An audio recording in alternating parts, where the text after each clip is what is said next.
obviously looked a very, very difficult win for you today. How important is that? How important do you think that will be today, and what character from the players? Oh, it's massive, and it's really massive, and it was so difficult. If you say it before the game, everybody looks like it would not be allowed to say it. You're going to Cardiff, and you have to work there or what. So we spoke a lot about this game, how special it is, how special the situation is for the opponent, and so just to make clear what we have to do today. It was not a game for a little bit playing around. It was a game for a 100% fight, a battle. If you want, battle of will again. Who wants it more? In difficult circumstances, and all these circumstances, obviously, they are all a bit in favor for the team who has the ball not that often. The ball doesn't roll like normally. Everybody saw it. I can't speak obviously today about it because the few guys from Sky said they spoke about it as well. So then maybe it's allowed. It doesn't make football easy when the pitch is dry. Actually dangerous as well because of injuries, but it doesn't make it easy. So we had the ball most of the time. Doesn't make it easy, as I said, but still created three 100% brilliant chances, which we probably usually finish off. Didn't do that. Can happen. Then you have to stay patient, you have to stay calm, you need to stay 100% focused in each set piece because that's what they go for. It was pretty difficult, yeah. And I think the big chance they had, the ref told me it would have been a foul on Ali. So if we don't, it would have been not a goal. So so it would have been a foul on Ali, but we had the ball anyway. So all good in that. So we defended these set pieces brilliant and used the set piece, or two if you want at the end, in a fantastic way. The boys were so smart, used the experience from the first half for that corner in the second half, which we didn't. It's not from the training ground, it's actually from the dressing room in the halftime when the boys decided to do that. I love that. And brilliant goal, second goal, counter press four times, I think, win the ball. And then I think it's no doubt about if a defender use your hand 5 times and then it's a penalty. Millie finishes it off. Brilliant day. Even Fabinho should be okay. He was a bit dizzy. So and then it's in that game you need to be 100% or out. So in that moment he couldn't say he's 100%, so we made that change, and again after a minute, and but he is fine as well. Paul? Yeah, could you talk a little bit about what happened at half time over the set piece? You suggested the players weren't that.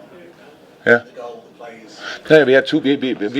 How you know? Meanwhile, we put a lot of emphasis in set piece. Meanwhile, but in half time we were not bad as the first half, but we knew that Cardiff is outstandingly strong in offensive set pieces, but from time to time they have some problems with defensive set pieces. So and the boys obviously found out that if you make all these runs here on the pitch, no camera angle is as good as your own view, and obviously they decided to play that flat ball, and Ginny will make the run with all the blocks. It's man marking, It's man marking. You have if you bring 3 players proper are man marked. If you bring a 4th or 5th one, then he's free.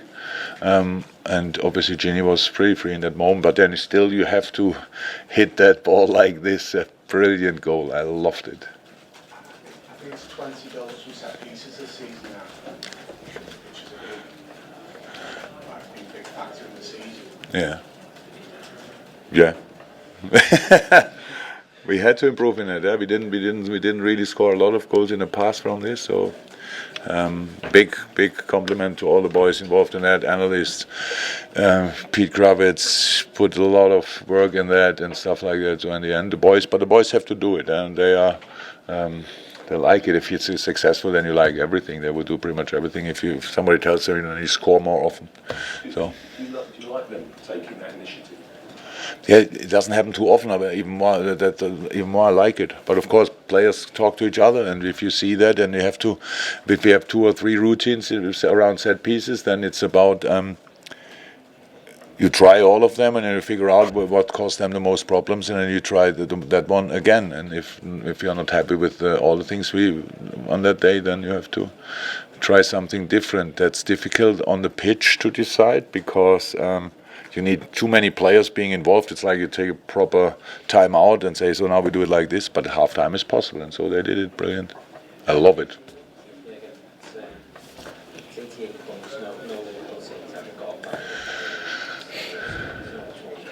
really, is it, at the moment? No. In the records, you just... Yeah. It's no problem. Look, we are on the sport long enough, and at the end, it's like a bill. The price is on. It's like you look on it, and then you have to pay it. It's what we do. In the end, we will see how much points we have, and then we get what we get for it. We don't know it, but it's not about. It's if you are only motivated if you win the Holy Grail, and something is wrong with you. So we are motivated itself because we play for this club, because we want to win football games, because we enjoy the ride together with our fans. That's the truth. But of course, but we have no influence on the other games. We don't have it. It's like it is, and we can play our games. Our next game is against Huddersfield. Which will be difficult again for different reasons again, because I know already if I tell somebody okay, maybe not in this room, but in the Liverpool room, and say that will be really tough one, and then people look at me, I was talking about, and do you think about Barcelona already, or some bullshit like that? So we will be completely focused on Huddersfield, but until then we have to train, recover, rest, and make ourselves ready. And I know on Wednesday is a game. I know that we had to play that game as well, and Man United was that in that moment obviously in a much better moment when we played them. So and it was a 0-0. We'll see what comes out on Wednesday. We have no influence on that, but we still have to play games after that. So if United gets a point or whatever, and we win Huddersfield and go to Newcastle after Barcelona, and our half think we have it halfway or whatever, then we get the knock there. It's all difficult. We just have to stay focused on our things, and that's what worked really well so far, and I don't see any reason why we should change that. Last couple, yeah. Jurgen, you've obviously managed clubs all over Europe. How's the atmosphere here? Exactly two. Not too many. So you've taken your team to clubs across Europe, should I say? How did the atmosphere here today compare to other? It's Easter, and I don't think it's a day to tell the truth, but I don't like it, and when crowds celebrate too much the failure of other teams. To be 100% honest, yes, atmosphere is great, but if we miss the goal, I know why that's the loudest moment in the game. So I never liked that in my whole life. It happens in other stadiums probably as well. Apart from that, it's a brilliant place. The city with that weather, I think the half world would make holiday here. And the stadium is fantastic. But you ask me, I would have never spoken about it. But if you ask me, you get an honest answer. It will be a tough fight. Brighton maybe is in the moment not in the most confident position, but they will strike back as well. And, it will be interesting until the last match day probably. Neil, do you want one to finish off? Yeah. Hi Jurgen. I didn't see a close-up of the pitch, obviously you did, but when it is bone dry, what is the purpose behind it, and how does it affect? You don't really ask that question, do you? You want the answer from me, or you don't know the answer? Yeah, how it affects the way that you play. Look, we had yesterday. We had to convince our groundsmen. It was like against their ethos. Ethos?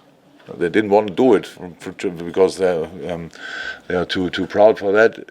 Don't cut the grass and leave it dry at our training pitch. So we trained yesterday 1 hour 10 minutes on a bone dry pitch just to get used to it.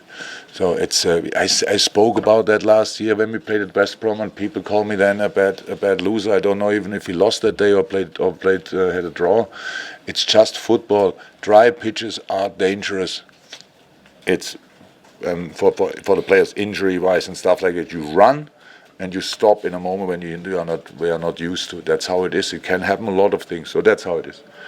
But you know why people leave a pitch dry. You know that. So I don't have to say that. It's just, and if you didn't see it, by the way, I'm sorry for that. That the pitch was dry. Then I don't know exactly why, because the ball doesn't roll that quick, and that gives it's bitter. It's difficult for the fluency of the game. That's how it is. If you ask footballers what do you want, they would say, yeah, a wet pitch, and let's go, let's pass, let's play football. That's how it is. You can slide better. Everything is better. But how I said, we were prepared this time. We learned pretty much from all our mistakes in the past. This time we were prepared, and so I'm happy with the outcome. Thanks, guys. Welcome.